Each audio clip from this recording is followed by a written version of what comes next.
Caballeros, quiero extenderles una cordial bienvenida a este magno evento que es el 13º Congreso Internacional, 24º Congreso Nacional y primer Congreso Virtual de Folclore, eponimizado hoy con los nombres de Jorge Chara Góngora Pacheco y Amador Amílcar Híjar Hidalgo, que partieron al cielo en el año 2019 en el momento más importante de su vida intelectual.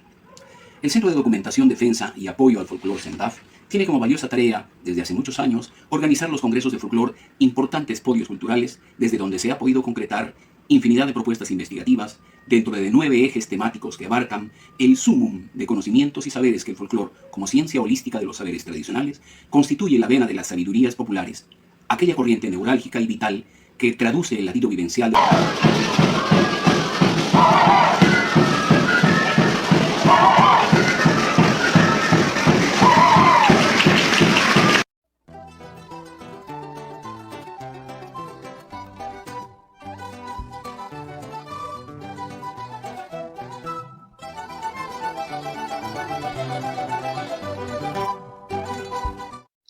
Hola, mi nombre es María Florencia Siliberto.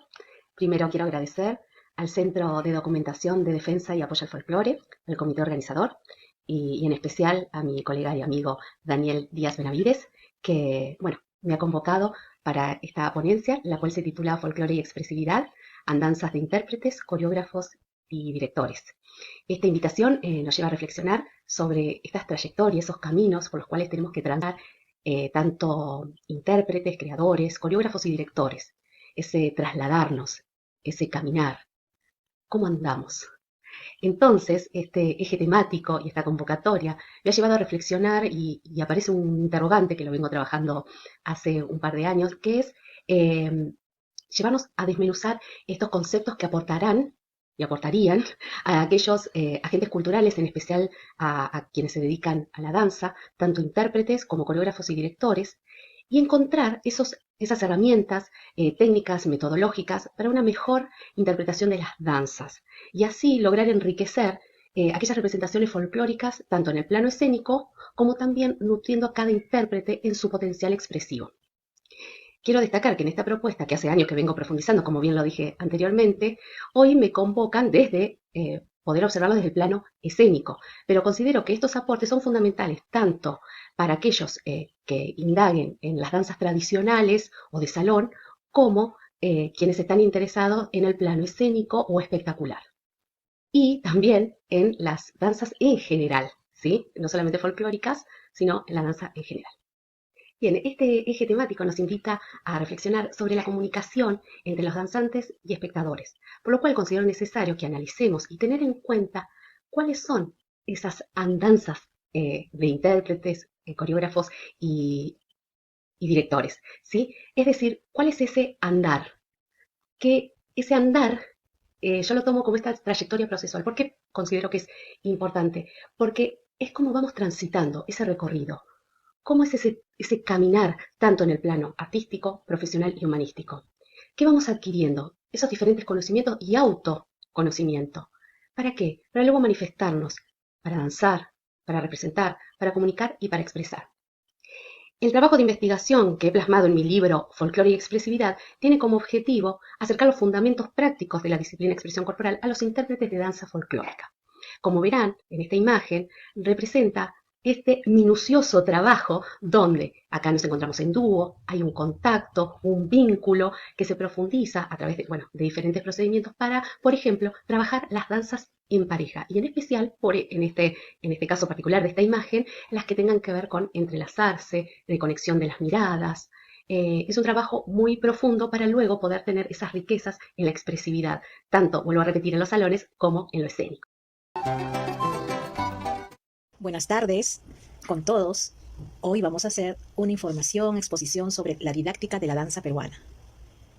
La didáctica de la danza peruana, que es un enfoque metodológico amplio, tenemos que tomar en cuenta en los últimos sucesos que han ido dando en nuestro país.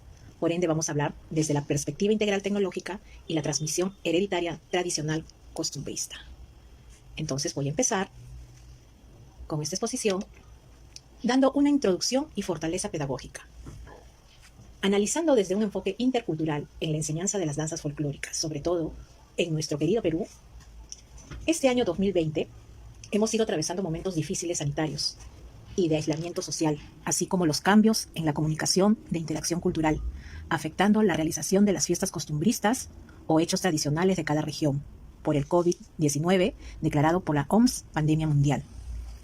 Dentro de un contexto informativo se han ido evidenciando diversas formas, manifestaciones pedagógicas, educativas, como la enseñanza virtual tecnológica de la danza peruana, así como el legado de la transmisión generacional entre las familias que conforman las comparsas y asociaciones dancísticas, quienes celebran ofrendando con danzas en una actividad festiva personal y patronal, continuando así con la difusión y promoción de la misma, a pesar de afrontar la situación actual, y por ello nos llama a una reflexión de la cultura y la educación que se entrelazan en la constancia del desarrollo humano de un país como es el Perú.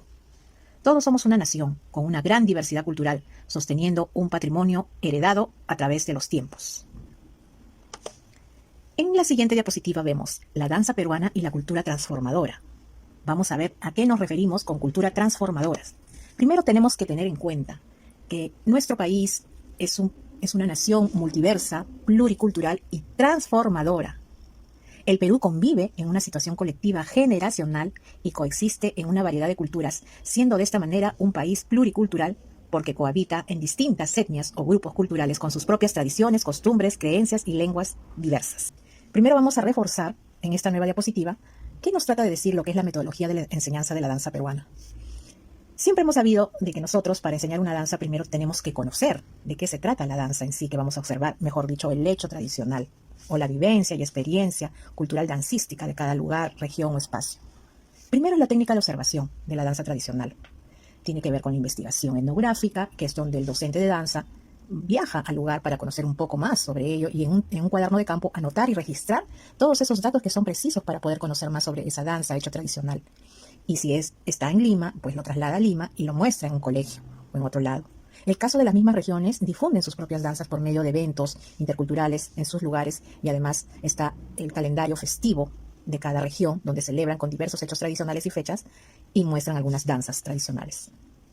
Después también tenemos que ver el esquema de la enseñanza de pasos y movimientos de las danzas. Es muy importante que haya un esquema y una organización de la enseñanza de los pasos. Indudablemente sabemos que los docentes manejan paso 1, paso 2, paso 3, o si no también le denominan con un nombre a sus danzas. Y también tienen que llegar de acuerdo al nivel al que se están enfocando, ¿no? Puede ser nivel inicial, nivel primaria, secundaria, porque también tiene que haber términos en cuanto a la enseñanza de esos pasos.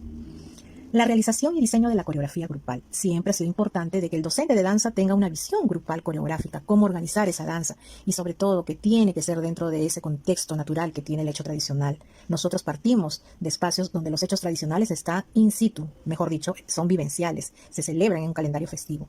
Entonces, no se puede recrear por recrear, hay que tener en cuenta la esencia de cada región. Después tenemos que ver la muestra de la indumentaria, que es muy importante. La indumentaria, desde conocer una pieza, como es una chaqueta, una blusa, una montera, una falda, una pollera, una faja, hasta cada aspecto o cada elemento de esa indumentaria tiene un porqué. Un porqué significa, simboliza dentro de cada pieza y los colores que también tiene y los adornos que también tiene, las decoraciones. Entonces sí es importante saber y después explicar dentro de todo ello a los estudiantes. Y por último, tenemos la presentación de la danza en una actuación o festividad cívica patronal. Esto tiene que ver dentro de un enfoque metodológico. El docente organiza sus tiempos, desde sus sesiones, sus clases, con temporalidad y cronograma de cómo va a enseñar una danza. Y sobre todo el día de la presentación, porque es el día de la enseñanza del producto de esa danza.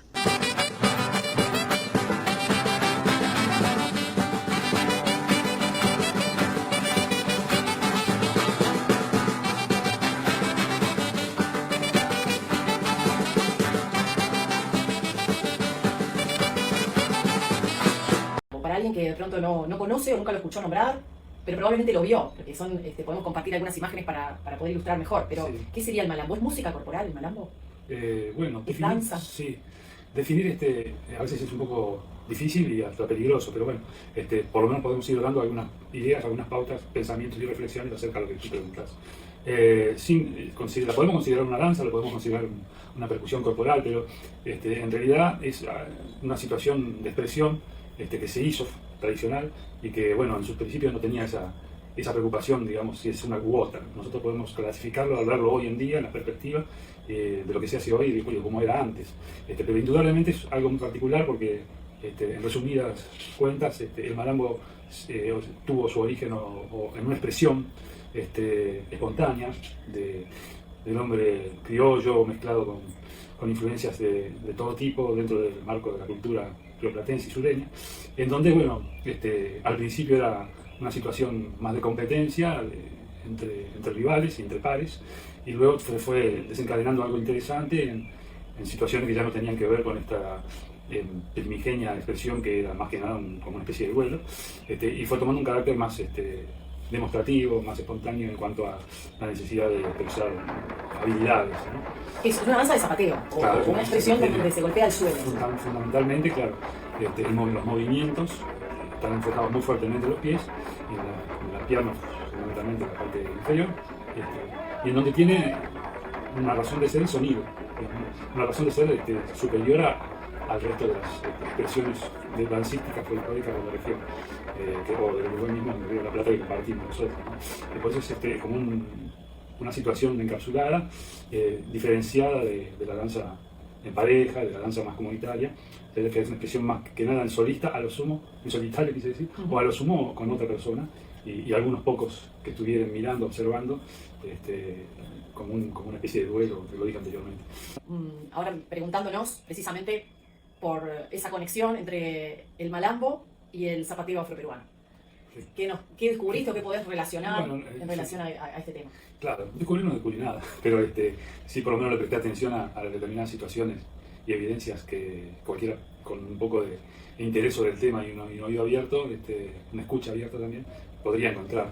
Todos sabemos, o por lo menos los que estamos interesados en el folclore y su difusión, en la etnomusicología, en la antropología de la danza, etc., sabemos que lo que tiene que ver con la negritud en el Perú, y fundamentalmente sus expresiones a través del zapateo peruano, de la época postcolonia, digamos, o fundacional de nuestras repúblicas, ha hecho de alguna manera un trasiego cultural, una especie de comunicación, fundamentalmente por las rutas coloniales que se siguieron utilizando postcolonia, desde el Perú hasta el Río de la Plata, y se junta o se mezcla un poco con expresiones que no sabemos si fueron anteriores o simultáneas o generadas a partir de la influencia peruana, afroperuana, y se va afincando rítmicamente con muchas similitudes de la expresión negra, ¿no? El zapateo en sí mismo, fundamentalmente, algunos movimientos como cepillado, taconeos, y fundamentalmente la rítmica, el tipo de ritmo, liga de alguna manera muy fuertemente